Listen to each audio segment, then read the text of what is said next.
Hi everyone, welcome to the Movie Reception Show. My name is Fariba. I'm awake this very early morning because the new Spider-Man brand new day trailer is now out.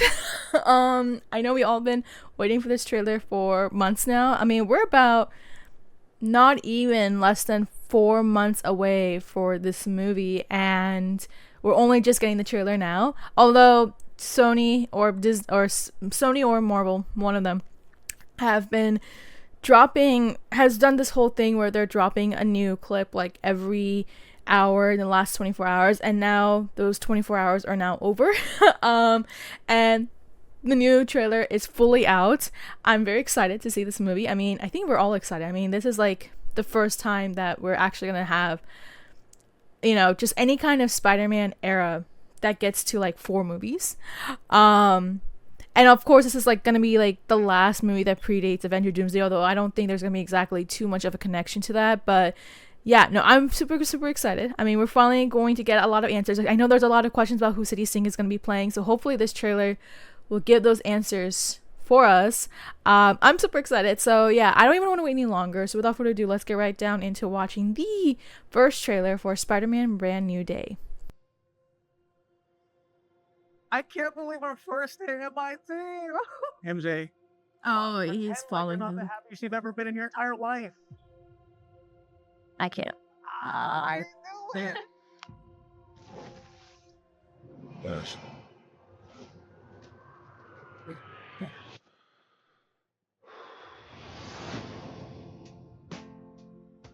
Hi, my name is Peter Parker.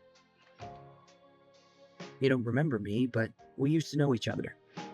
Something bad was going to happen, and the only way to stop it was to make everyone forget about me. Because I'm not just Peter Parker. I'm Spider-Man. Oh my god. Ah, Punisher. Get your whip break. Ah! Suit yourself.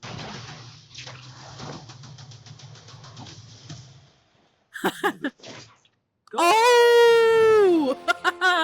Because sometimes Spider-Man has to do the hard thing, even if it breaks Peter Parker's heart. Oh, Iman is playing boyfriend. Okay. What is happening to me?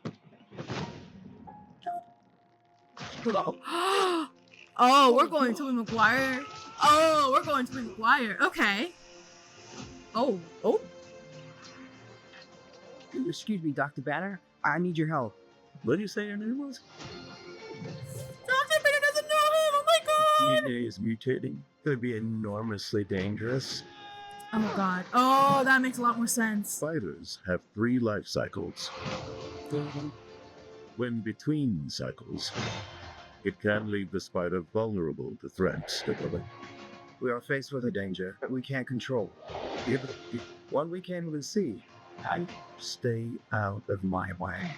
Oh, the scorpion. And for those spiders who make it through, it amounts to kindness. Iconic. Is that? Wait a second. Isn't that the hand Rebirth. from Daredevil? Rebirth. Curious. Nice flowers. Oh, they're, a housewarming gift. I'm MJ. I'm just a neighbor from across the hall. Friendly neighbor. That was the trailer for Spider-Man Brand New Day, and wow, there's a whole lot to uncover from this trailer. I mean, it's been what, 5 years since we actually seen Spider-Man, and of course this is gonna be like a rare time that we're gonna see a 4th film with the same actor, because I know there was attempts to do that with Tobey Maguire and that never really happened. But yeah, let's really get down to this trailer because there's just a whole lot to uncover. First off, it's very clear what basically the whole premise of this story, and that is that Peter Parker is trying to reconnect with the world that has now, of course, forgotten him. We remember what happened at the end of No Way Home because of the fact that, his identity was revealed, because of the whole spell with Doctor Strange, and that was causing a whole multiversal near collapse that it required having to then, do the spell where people would just forget who he is. And now this is where we are right now with Brand New Day, where Peter Parker is really alone. We had a sense that was going to be the case. I mean, his aunt and basically his mother figure died back in No Way Home. His best friend and his girlfriend no longer remember who he is. And of course it makes sense that, even though he is now living in Manhattan, as we all were hoping that was gonna, kind of getting to that point. But not only that, but now that he's really alone in New York City, and, the only way for him to still be close to the two people that he really cares about that he has left in the world is, of course, the social media, and maybe even potentially trying to reconnect with them. And we're kind of seeing, of course, the aftermath of everything that we saw back in No Way Home. And it looks as though that Peter Parker is still trying to somehow, reconnect with them. So that's the key thing that we're seeing here. Of course, we're seeing him, encountering Ned. We see him encountering with MJ. MJ now has a new boyfriend who actually know his name is Iman Eshfundi. You probably recognize him as Ezra Bridger from Ahsoka. I don't know if you guys watched that show, but he played Ezra Bridger, the live action version. And I've actually met him. He's a really sweet guy. So that's me digressing. But yeah, that's basically the main thing that we're getting. That seems to be the whole motivation of this movie is, Peter Parker trying to reconnect, but also knowing the fact that he is now Spider-Man. So for him, it's like he has to uphold his own persona as the friendly neighborhood Spider-Man. We even get that really sweet comment right there, the friendly neighbor. I'm like, that's really a nice way to nod to the comics. So we do see that. Of course, that's not the only thing that we're seeing here. There's a lot more that's going on with Peter Parker's world that would also explain a couple appearances in this movie, appearances in this trailer. So for instance, it looks as though that Peter is going, or Tom Holland's Peter Parker is going through a whole Tobey Maguire phase, because we see him in a cocoon, which is kind of like, and then we see all these webs all over his room, and it's just like, oh, are we now going full-fledged Tobey Maguire? Because from all we remember, like, with Andrew and Holland's version, they would, use like science, of course, to create those webs, whereas Toby was the one, like, his came organically. And now we're seeing that we might be seeing a phase where it might be a little bit more organic, which of course then would nod to Tobey Maguire's version. So we're seeing that chaos, which of course is what leads to us to then see none other than Mark Ruffalo as Bruce Banner. We're seeing him back, and it makes a lot more sense now why he would be the key person that Peter Parker would have to reach out to. It makes me sad knowing that Bruce Banner does not remember Peter Parker, so it's like, oh. So that means that most of the Avengers, or basically all the Avengers, don't even remember who Spider-Man was, but he does reach out to Bruce Banner, and it looks as though that he's going to be the key figure to help him figure out what's going on with his mutation, and whether or not that's going to become a big problem. So it looks as though that we're kind of having elements of Spider-Man 2 in a way, because I mean, if we remember, like, even Tobey Maguire's Spider-Man was having kind of like a crisis with his whole Spider-Man powers, and we're kind of seeing something similar here with Tom Holland, and it makes a lot more sense now, because when we get to the fourth film, he's now an adult.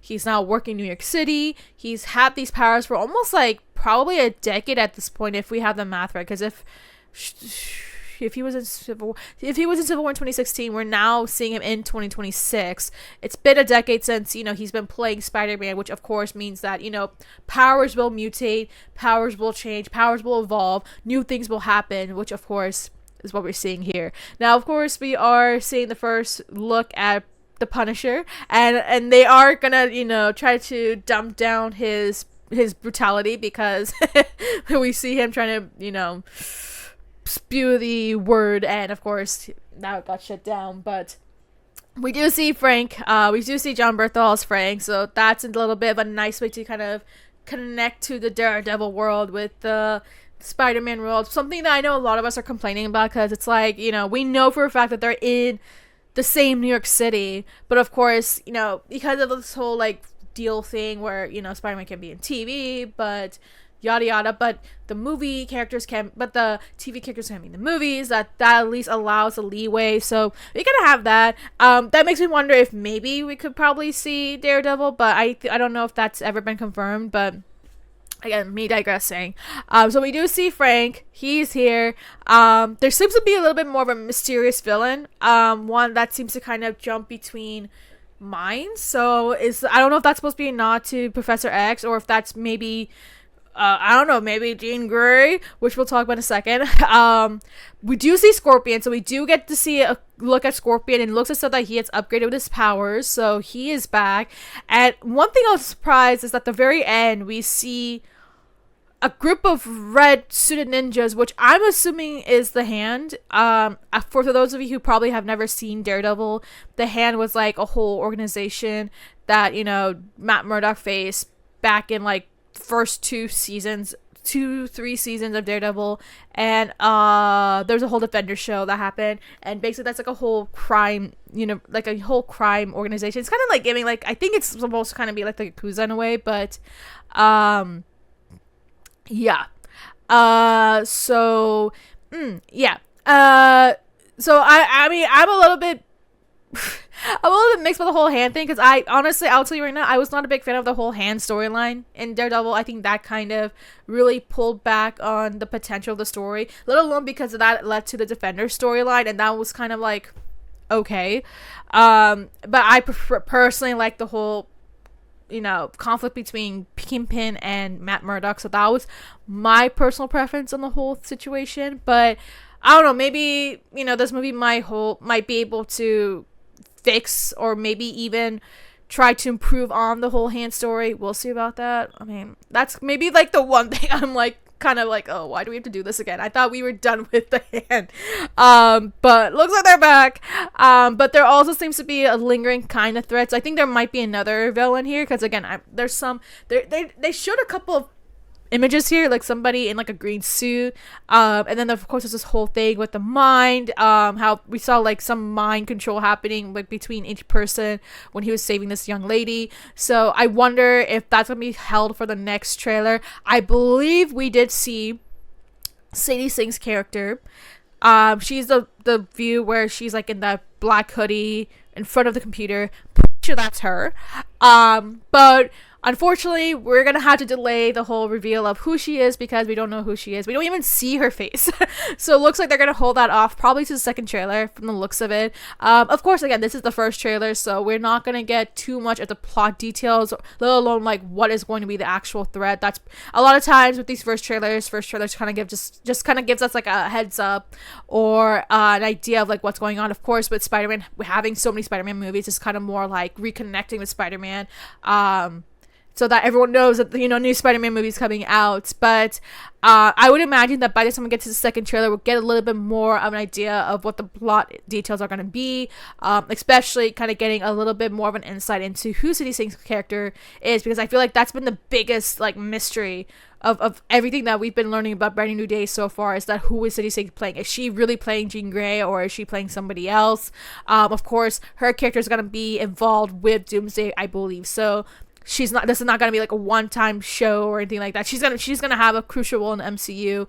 And so what a way to kind of finally giving us a Spider-Man Brand New Day trailer. I know a lot of people have been waiting, like when are we gonna get this trailer? When are we gonna get this trailer? Because we're like nearly 4 months away from the movie's release, and 4 or 5 months away from the movie's release, and finally we got the trailer.